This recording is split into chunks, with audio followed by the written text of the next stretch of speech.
Hold up. Hold up. This is our reaction. You guys didn't catch it on the watch along. Y'all didn't catch it on the watch along. Uh-oh. Oh, body.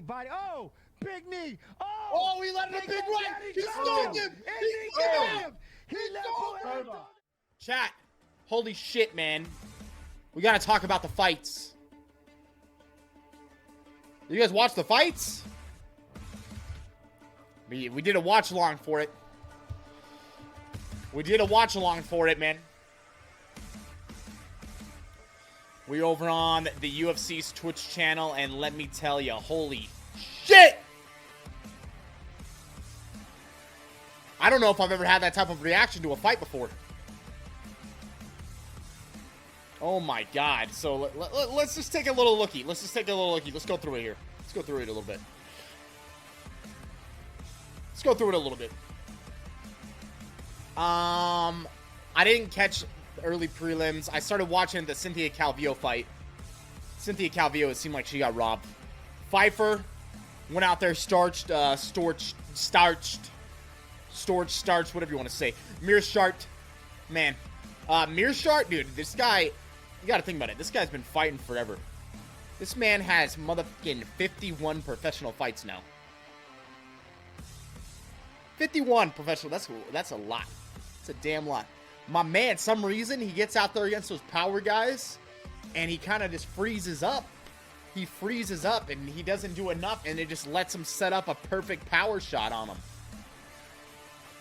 Pfeiffer looked damn good. This guy looks like a fucking monster. My man had been in the gym. If you didn't see the picture of this guy, it's like a... My man looks like a damn Viking out here. I wouldn't doubt if he's got some Scandinavian blood up in him. Let's see. Let's see. Can I get a picture of Joe Pfeiffer's back? Need a picture of this man's back. Let me see if we can get a good image. I'm looking for one.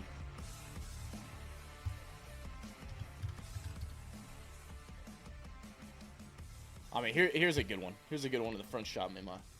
My dude out here, pretty freaking jacked, right? And I'm telling you, that's like not even.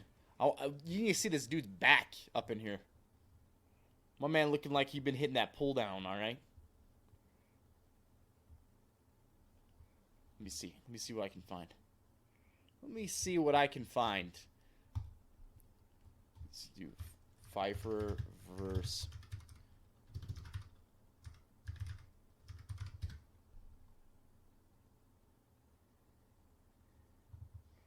Here we go. Look at this Look at this dude's back. My man he been in the damn gym, bro. He been in the gym. He been doing some damn rows. My dude just shredded back here. Fucking shredded. Just a monster. You looked at him in there. He just looked way bigger than Mearshart the whole freaking fight. All right, next up, dude, we had Michelle Waterson, Luana Pinheiro. I thought Waterson won this fight. I thought she got robbed a little bit. It wasn't like the worst ever. I could see people make an argument for Luana, and it wouldn't. I could see it make an argument. I think the vast majority of people would have thought Waterson won. I thought Waterson won. Rob thought Waterson won. Jens thought Waterson won. Most of the people in chat thought Waterson won. Luana, she had a little bit harder shots, but still, like, I don't know. I think she got robbed on this one a little bit. I think she got robbed. Thought Waterson won the fight. It's Crinzo. I could see it like an argument made for Luana. So it wasn't like a terrible one, but still, it really seemed to me that Waterson won that one. Then, dude, this fight was so good. Chris Curtis and Gastelum. This fight was freaking sick. Gastelum looked great. Motherfucking dude's got cardio for days. He's got a chin made out of pure granite. Went up against Chris Curtis, and we're just working him. Working him the whole fight. It was like super exciting fight, fun fight to watch. Curtis is super durable too because Gastelum hit him with a whole damn lot. Also, Gastelum took some shots, but Gastelum had a great game plan. It was like great the whole way through, and then certain times you just start choosing to slug with him, and I thought that was a bad idea. If Gastelum just stays moving, kept chopping that leg, like Curtis was screwed. Made for a damn entertaining fight, though. Gaslam got the win in that one. That's what I thought, too. And then let's head over to main card. So, main card, we had, right at the bat, the young gun, Raul Rosas Jr. against Christian Rodriguez. Rosas got in there. He was, like, trying to put on an insane pace. Just get takedown after takedown after takedown. He's trying to just stay glued to Rodriguez. He had Rodriguez in some really bad spots at some different points. But overall, Rodriguez was able to weather the storm. End up getting Rosas to the ground. Did some ground and pound on him. Controlled him. Rosas gassed out by the last round. He just didn't have that same energy. Rodriguez was stuffing his takedowns and ends up getting the win. This is going to be real interesting, man, because, you know, Rosas, if you guys don't know the story about this kid, he went on the Dana White Contender Series at 17, won his fight, destroyed the other guy. His grappling's really good. He has really good grappling for his age. This dude is 17. He was 17 years old, got a UFC contract at 17. First fight in the UFC is at 18. This is his second fight. He's still 18 years old, okay? He's 18 years old. It's insane. It's going to be interesting because he seems like he's still, like, pretty one-dimensional. Like, you look at it, which makes sense. Like, how long has this kid actually been training? Even if he's been training from a kid, you know, as you get older and older, you get better and better at training, better and better at acquiring skills, and it's going to be real tough. You know, he had all this hype behind him, but if you really, like, start looking at things, how fucking tough would it be that you're 18 and you're fighting against the other best fighters in the world, right, that are going to be, like, 7 years older than you? You know, like, most guys that they get in the UFC, the young guns usually for the UFC are, like, 24, 25, you know? It's not often that you see people in the UFC before 24. And even then, that's kind of rare. Usually it's like more people are in their mid to late 20s. So this dude is fucking 18, and he's going up against these guys that are older. They've been training longer. He might be really good. He might have all this talent, right? But I'm starting to think, like, this is going to be a great freaking test for him.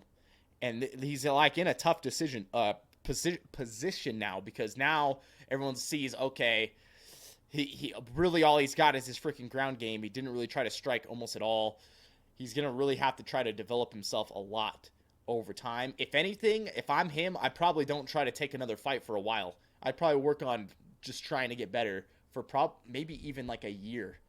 Maybe even like a year if you're him. If he's got some good coaches around him, like, you got to keep freaking working on your game. You got to add more stuff to your game. I think it'd be a terrible idea for him to go back in there and get, like, another fight really quick, because he's got to improve. He's got to get better and, like, let him mature a little bit more.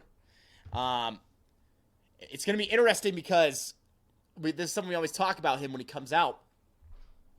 And being that young, you when you're that young, you've had this type of success, right? If you're good enough at 18 that you made it to the UFC, you were fucking starching guys before in all your other fights, amateur fights, anything like that.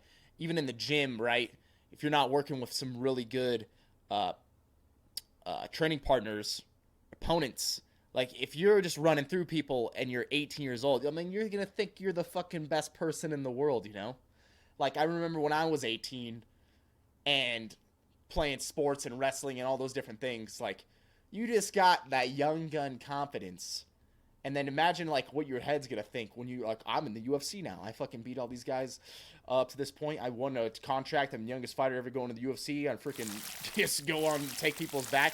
You're going to think you're God, you know? You're going to think that you're the freaking best thing since sliced bread. And then when you lose, that's going to be a big fucking slap in the face. Big slap to the freaking ego. Your whole, like, reality just got turned upside down because you're, like, thinking, man, I'm so fucking good at this shit. I'm just going to run through all these guys, and then, boom, you're going to get some humble pie, right? So it's going to be real interesting to see how he bounces back off of this. You know,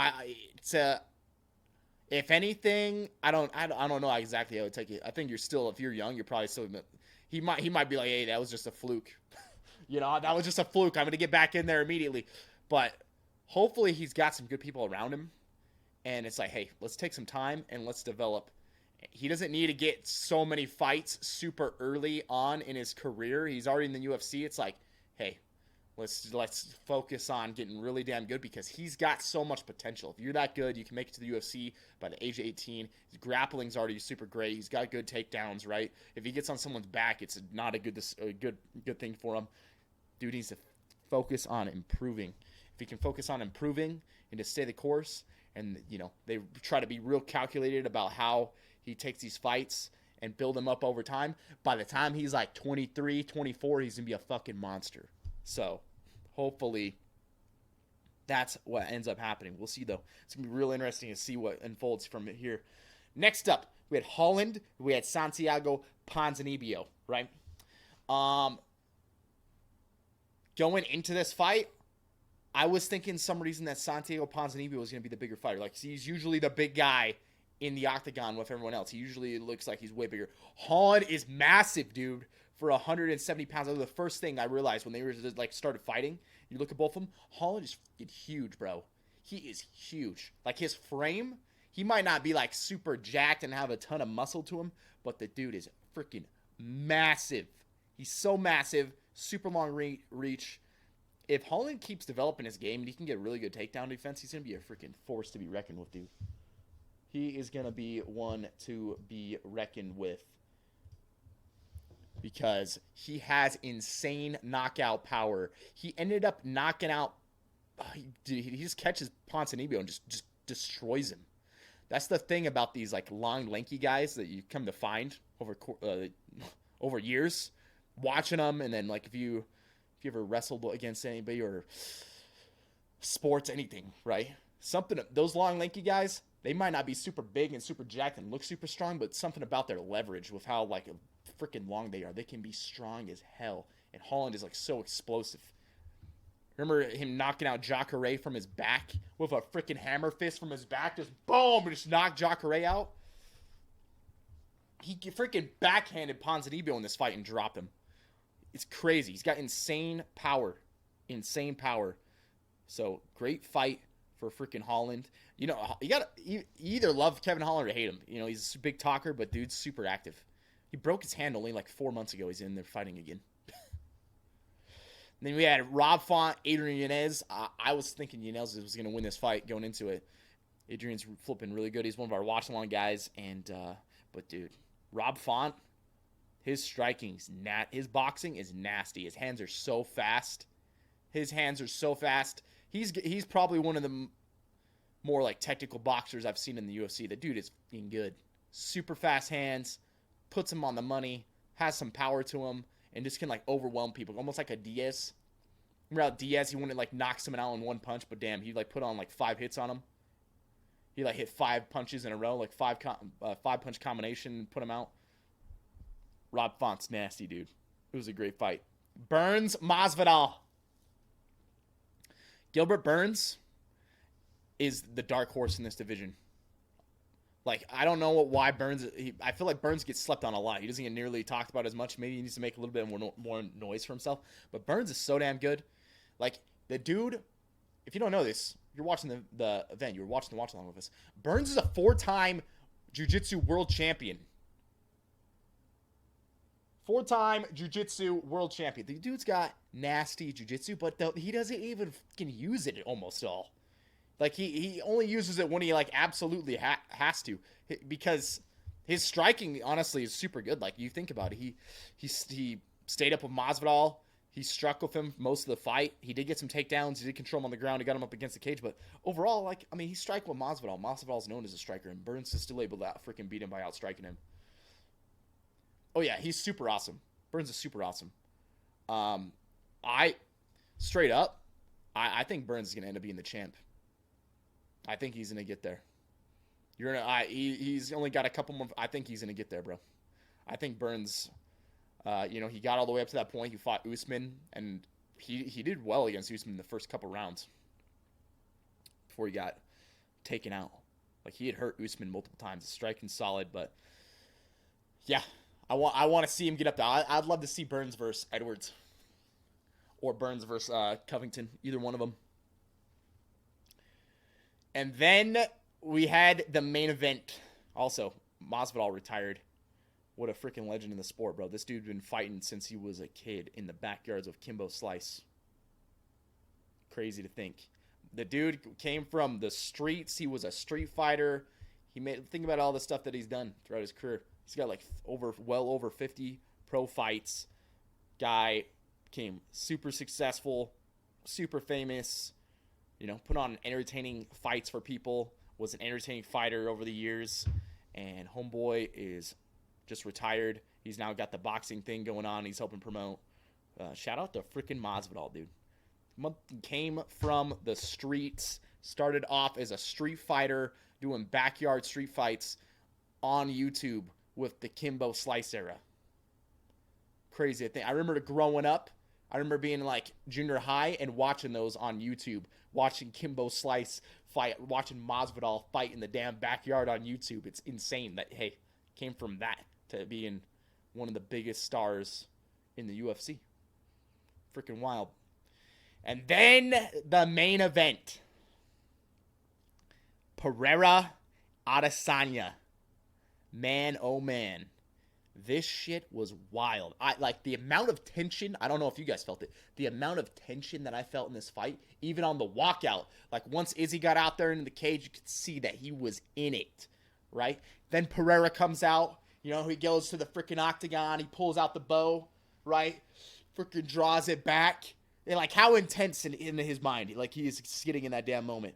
Fires the bow, just let the scream, right? He's, lets it out, fucking walks to the cage. They get in there. These two, before the fight starts, lock eyes, and their eyes never left each other.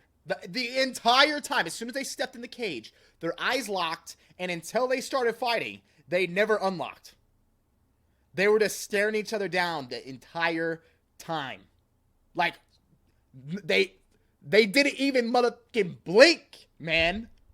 Didn't even blink. They go out, they touch gloves, fight starts, and it's like the whole time you're just like, bro, at any point, like, Pereira could take Adesanya's head off is what you're thinking, right? And you're thinking Izzy, like, same thing. Like, Izzy's damn good, too. So you're just watching this fight unfold. First round goes by. It was a pretty good first round. I was like, man, I don't know. That was a hard round to score. Could honestly go either way, right? Second round comes out. Pereira's trying to...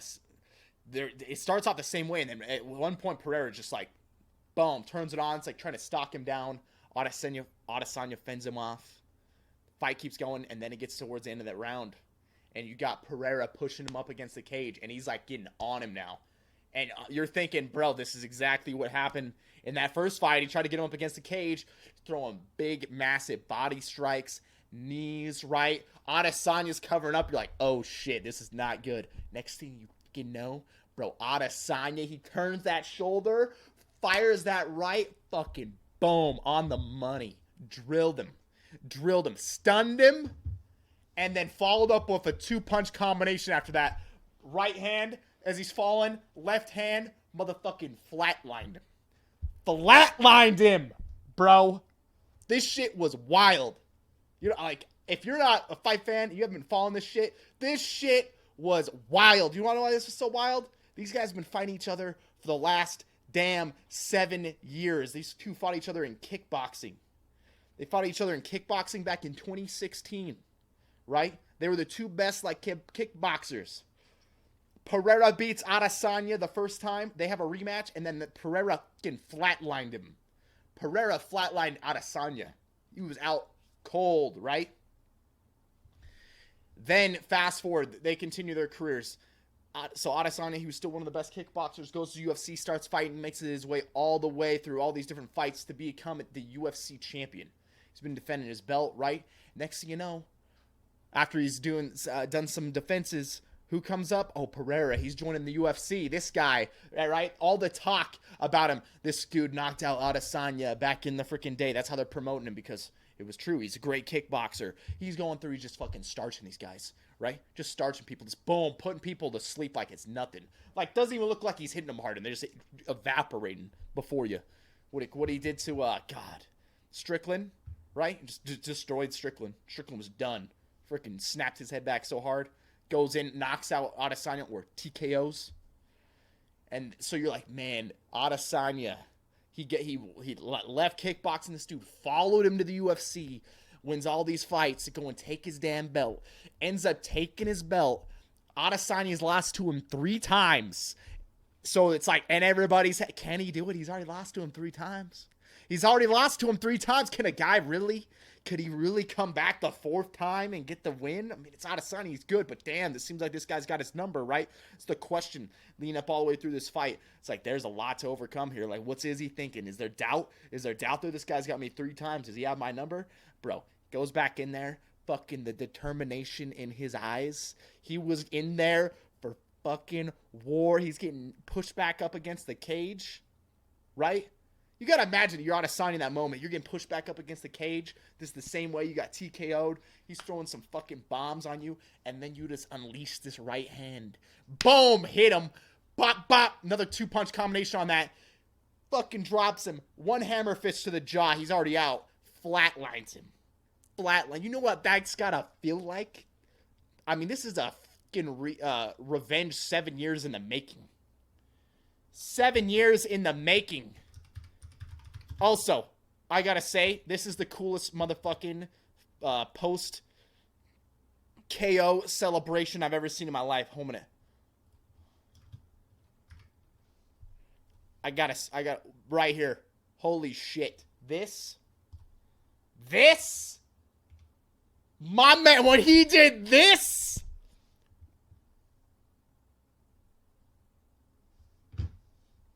like I said, Pereira walks out to the octagon. He does the arrow. My man KO'd him and then pulled back the fucking arrow and shot his ass on the knockout. This gotta be one of the coolest celebrations I've ever seen in my life. I got the motherfucking chills when I seen this. He slayed him. Yeah, he slayed the beast. Hold up. This is our reaction. You guys didn't catch it on the watch along. Y'all didn't catch it on the watch along. Uh-oh. Oh, body. Oh, big knee. Oh, he let it a big right. He stoned him. He let that left hand. Izzy shot him. Izzy knocked him out against the fence. That's it. He's still out cold. Oh my God. Oh my God. Mate. Holy crap. Oh my God, bro, we did it. Oh, he dropped him bad. He did it, bro. He freaking KO'd him. He bait him, fam. Wow. Got in. He He's baited him. out. Izzy blasted him. Izzy blasted him. He went in to finish him. Got all hit him with that knee. Was going to go in to close him, and Izzy blasted him. I'm going to say it. That shit was wild. I think that is the coolest, like comeback fight after someone beats someone in the history of fighting. I gotta say it. I think that was the coolest one. I don't think it gets any better than that. You couldn't write a damn movie script better than this shit. I'm telling you. You could not write a movie script better than the storyline between these two. Patrick? I don't think so. I think you're gonna see Adesanya. He's probably gonna have to defend against Rob, or they're gonna have him fight Chimaev. I don't think he's gonna fight I don't think Pereira's gonna fight him again. I think Pereira's gonna move up a weight class. He's too big.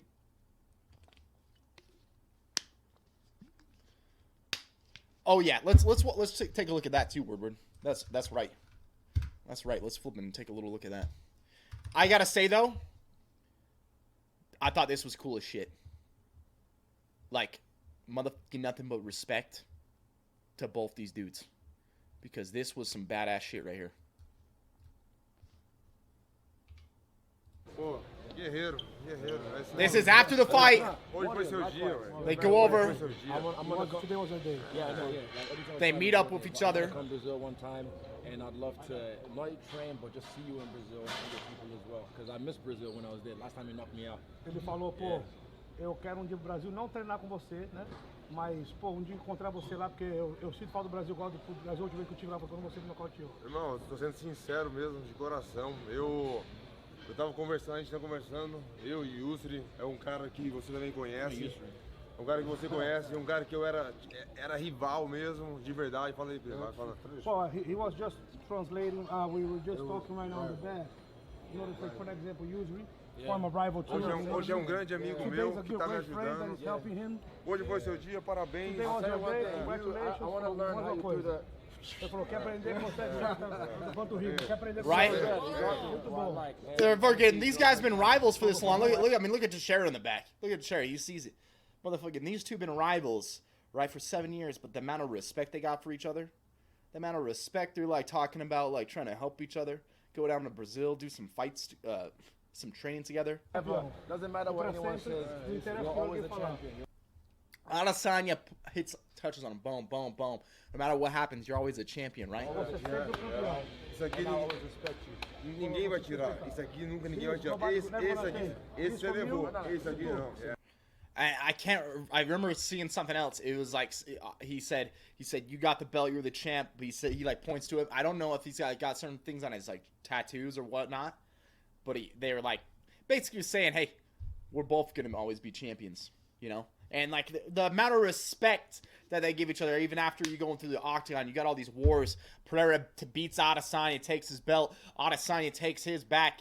Like, just cool as hell to see that like these guys can go and get in a cage and like literally want to fucking tear each other's heads off, right? But then afterwards they can get together and be like, hey, respect, respect. Yeah, I don't think Pereira's gonna end up fighting again in that weight class. I don't think he's gonna end up fighting it in that way. I think he's gonna go up and fight 205. Yeah, I think the weight cut's been like a shitload for him, and I was already thinking that beforehand. Like I don't think he stays around in this weight class much longer. I was talking about him talking about that on the podcast with Hambinoo. I think that weight cut's just too much. I think that's part of what the reason he got knocked out. Rob talked about it, and I would have to agree. It's like when you do all that, you tax your body so much, you have to suck so much water out of you. I mean, you got to think, when he steps in the cage that night, he's weighing close to 210. He's weighing like right around 210 when he steps in the cage, right? What's that mean? My man is pulling somehow like motherfucking 20 pounds of water out of him. You know? That's a lot. That is an insane amount to try to pull out of you. Like, how can you consistently do that? Especially, like, they're both getting... I think Pereira's a little older than Adesanya. They're in their 30s. I think Pereira's actually like 38 or some shit. How old is he? Let's see. Pereira...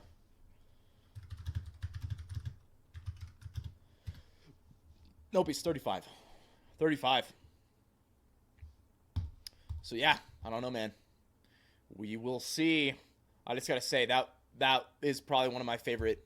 I think that's probably one of my favorite fights in the history of the UFC right there. Not because, it was some insane back-and-forth battle, but just the storyline behind it. And I'm a big Adesanya fan. I'm a big Pereira fan, too. I like them fucking both. I think they're badasses. But that was a badass fight. That was a badass moment right there. If you guys had to tune in, see it live, holy shit. We got to witness some major history right there. The merch is up on the shop, along with the way better t-shirts. If you need to let them know that you're just simply way better out here, boom. Got those up there. We got shirts, we got hoodies, we got hats, we got everything. All right? There's literally everything on the shop.